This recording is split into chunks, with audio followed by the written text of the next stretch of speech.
CM Revanth రెడ్డిపై మాజీ మంత్రి హరీష్ రావు సంచలన వ్యాఖ్యలు చేశారు. తీవ్రస్థాయిలో విరుచుకుపడ్డారు. తన రాజకీయ భవిష్యత్తుపై సీఎం చేసిన వ్యాఖ్యలు గట్టి కౌంటర్ ఇచ్చారు. తన పుట్టుక చావు జీవితాంతం బీఆర్ఎస్లోనే ఉంటానని స్పష్టం చేశారు. పూటకో పార్టీ మారే చరిత్ర రేవంత్ రెడ్డిదేంటూ ధ్వజమెత్తారు.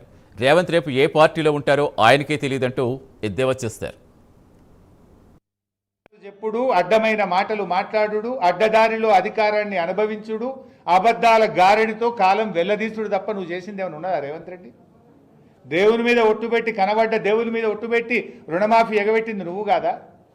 సిద్దిపేటకు వచ్చి 45 రోజుల్లో రైతు బంద్ వేస్తా అని 65 రోజులైనా రైతు బంద్ ఎగబెట్టింది నువ్వు కాదా?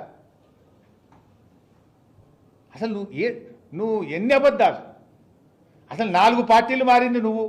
పూటకో పార్టీ మారి ఏ ఎండకు ఆ గొడుగు పట్టే రేవంత్ రెడ్డి నా గురించి మాట్లాడతాడా?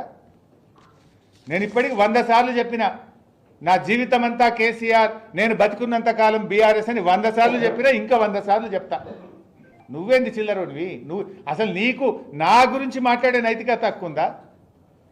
ఇందాకే అన్న కదా, గురువింద గింజ తన కింద నలుపు తెలియదు అన్నట్టు పార్టీలు మారిన రేవంత్ రెడ్డి ఒకే పార్టీ జీవితం అంతా పుట్టుక బీఆర్ఎస్లోనే, చావు బీఆర్ఎస్లోనే అని గతంలో చెప్పినా మళ్ళీ చెప్తున్నా. కొత్తగా చెప్పేదేముంది? నువ్వు పూటకో పార్టీ మారుతావు. ఇవాళ కూడా కాంగ్రెస్లో ఉన్నావు, మోడీ గారి పాట పాడుతున్నావు, బీజేపీ పాట పాడుతున్నావు. నువ్వు రేపేడుంటావో తెలియని నువ్వు నా గురించి మాట్లాడేది? నైతికతకు నిజాయితీకి నేను కట్టుబడి ఈ రాజకీయాల్లో పనిచేసిన, విలువలతో ఉన్నాం. నీకో విలువలే లేవు నీకు. అసలు నీ ఇంటి పేరు మార్చుకో. యనుమల రేవంత్ రెడ్డి కాదు, అబద్ధాల రేవంత్ రెడ్డివి నువ్వు. అబద్ధాలు చెప్పుడు, అడ్డమైన మాటలు.